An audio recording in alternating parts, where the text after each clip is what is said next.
Assalamualaikum warahmatullahi wabarakatuh.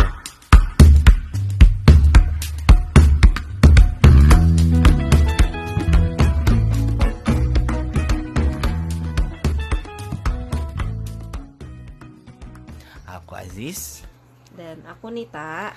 Alhamdulillah di Ramadan nanti yang tinggal berapa hari lagi? Kurang lebih 22 hari lagi ya. Karena kan tanggal 14 April ya kayaknya. Ada yang spesial nih Ramadan kali ini. Apa spesial? Soalnya Ramadannya sekarang udah ada temennya. Alhamdulillah. Karena Ramadan tahun ini spesial.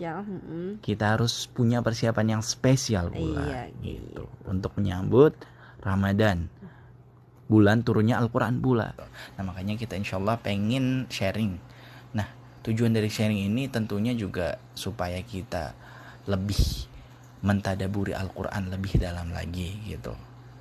Karena di bulan Ramadan merupakan bulan turunnya Al-Quran, dan kita sebagai umat Muslim kita hendak meningkatkan intensitas interaksi terhadap Al-Quran, baik itu mentadaburi, membaca dengan mengetahui artinya ya, dan mengetahui mungkin mempelajari tata bahasa dari Al-Quran sendiri supaya mengerti apa yang hendak Allah sampaikan dalam ayat tertentu gitu.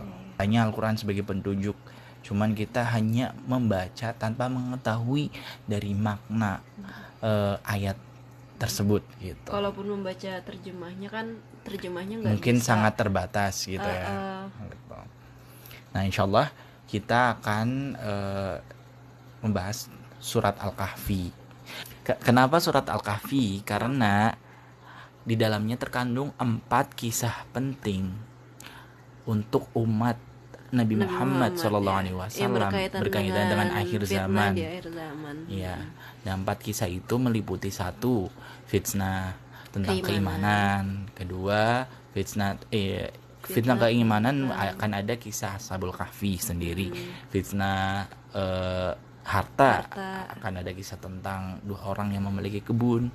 Dan kisah ketiga, fitnah tentang ilmu pengetahuan, yaitu tentang Nabi Musa dan Nabi Khidir serta muridnya Nabi Musa pula. Dan yang terakhir yaitu fitnah kekuasaan, cerita Dzulqarnain gitu. Nah, surat Al-Kahfi sendiri mempunyai asbabun nuzul gitu. Kenapa turun surat Al-Kahfi? Nah, itu insyaallah akan kita bahas lebih lanjut di next IGTV ya. Nah, sebelum kita mulai ke pembahasan ayat dalam surat Al-Kahfi, beberapa hal penting yang perlu kita pahami terkait perilaku. Bagaimana kita harusnya sebagai seorang muslim memperlakukan Al-Quran sebagai petunjuk. Attitude gitu. Apa yang harus kita punya gitu ya. Nah, 1 apa Be? 1, hati nurani kita harus tetap utuh, terjaga, tetap pada fitrah. Nah, simpelnya gini, Allah Subhanahu wa taala memberikan ruh di setiap jiwa manusia, dan di dalam ruh Allah ajarkan pengetahuan tentang basic nurani salah satunya. Nah, tentang ruh sendiri Allah Subhanahu wa taala berfirman dalam surat Al-A'raf ayat 172 ketika mengambil kesaksian terhadap hambanya sewaktu masih dalam kandungan. Dan di dalam hadis Nabi sallallahu alaihi wasallam berkata, kullu mauludin yuladu ala fitrah. Setiap manusia terlahir dalam keadaan fitrah. Baik itu dari agama manapun, baik itu Islam, Kristen, Buddha, Yahudi. Ketika hati nurani kita masih tetap terjaga, melihat perbuatan pencurian, korupsi, pembunuhan, itu kita akan sadar, hati nurani kita bilang bahwasanya perbuatan itu tidak benar. Gitu. Dan khususnya untuk orang yang beriman, bersyukur merupakan fundamental dari fitrah itu sendiri. Dan berpikir dan bersabar merupakan kualitas dari fitrah orang-orang mukmin, di mana Allah menekankan dalam Al-Quran seorang muslim harus berpikir terhadap tindakan ataupun kegiatan yang akan mereka lakukan gitu. dan telah mereka lakukan pula, serta bersabar terhadap ujian yang dihadapi. Gitu. Allah menekankan untuk seorang muslim berpikir, afala tatadabbarunal Qur'an, apa kamu nggak mendalami atau mentadaburi Al-Qur'an? Gitu. Afala tatafakkarun, apa kamu nggak berpikir? Gitu. Itu konteks dalam Al-Qur'an ya. Terus yang kedua? Nah, yang kedua, pendekatan terhadap Al-Qur'an. Ketika kita menjadikan Al-Qur'an sebagai pedoman, kita mendekatinya sebagai seorang pembelajar, bukan sebagai pengkritik. Kita nonton film, kita kritik. Kita beli motor, kita kritik. Kita beli es krim, kita kritik. Kita beli minuman, kita kritik. Hobi banget ya manusia untuk kritik sesuatu. Itu memang, ya. Cuman ketika kita menghadapi Al-Quran dan mengharapkan Al-Quran sebagai petunjuk, dan kita kritik, contohnya kita menjumpai suatu ayat yang menurut kita nggak make sense. Wah, ini nggak make sense nih, tidak make sense menurut kita. Itu menunjukkan bahwasanya pengetahuan kita masih sangat minim dibandingkan pengetahuan Allah Subhanahu Wa Taala.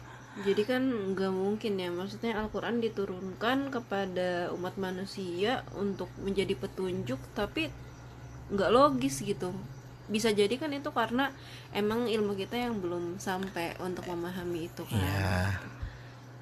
Karena standar pemahaman kita belum sesuai. Ketika kita, wah ini nggak sesuai, itu bukan berarti ya. Bukan berarti Al-Quran yang salah gitu. Al-Quran hak. Itu karena pemahaman kita yang belum sesuai standar dengan statement apa yang Al-Quran, apa yang hendak Allah katakan lewat Al-Quran. Gitu. Sebagai contoh ya, dalam surat Al-Baqarah ayat pertama, apa tuh poin yang bisa diambil? Gitu. Soalnya kan kalau kita lihat dari terjemahan alif lam mim aja gitu kan, kagak ada artinya sama sekali. Ya. Nah, itulah pengetahuan, salah satu pengetahuan manusia yang sangat terbatas. Mungkin bagi sebagian kita yang baru berinteraksi dalam kepada Al-Quran, bilang wah ini nggak make sense. Itu menunjukkan bahwasanya keterbatasan kita dalam memahami Al-Quran. Allah mempunyai rahasia terhadap kalimat itu. Cuman salah satu ibrah yang bisa kita petik dari kalimat alif lam mim itu adalah cek perilaku sebelum memahami ayat-ayat Allah dalam Al-Quran secara lebih dalam. Termasuk pula beberapa tafsir yang telah dituliskan oleh ulama klasik dan kontemporer ya. Karena tafsir sendiri pula merupakan bentuk pemahaman tertulis seseorang terhadap Al-Quran, dan ini masih dalam kerangka konteks pemahaman. Ini bisa kita kritik.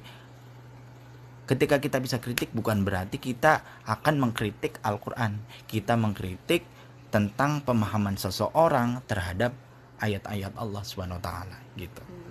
Lebih singkatnya, kita tidak akan mengkritik firman Allah, tetapi kritis dalam memahami firman Allah Subhanahu wa taala dengan dasar-dasar yang jelas tentunya. Gitu.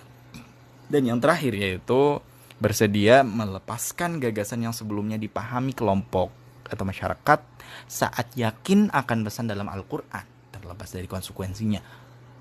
Agak ribet ya. Contoh langsung. Kita dalam beragama mempunyai prioritas gitu. Yang masih ramai terjadi perdebatan antara suatu golongan Islam ya di Indonesia. Itulah. Tapi kan sebenarnya yang harus dikedepankan itu karena petunjuk pedoman kita sama Al-Quran, Tuhan yang kita sembah juga sama. Ya nggak usah dipermasalahkan kayak gitu kan. Toh mereka punya dasar yang jelas gitu. Iya, kayak gitu. Lebih baik kita mengutamakan persatuan. Karena tujuan dari agama Islam sendiri adalah rahmatan lil alamin. Rahmah bagi seluruh alam semesta gitu. Bukan bumi aja. Rahmatan lil alamin semesta alam gitu. Nah, insyaallah itu yang untuk saat ini segitu dulu ya, cukup. Itu yang bisa kita sampaikan. Semoga bisa bermanfaat ya. Amin. Dan semoga kita istiqomah untuk melanjutkan pembahasan lebih dalam lagi tadi untuk lebih ke ayat by ayat ya. Untuk surat Al-Kahfi ya. Barakallahu li wa lakum fil Qur'anil azim wa nafa'ani wa iyyakum bihi min ayati wa dzikril hakim. Wassalamualaikum warahmatullahi wabarakatuh.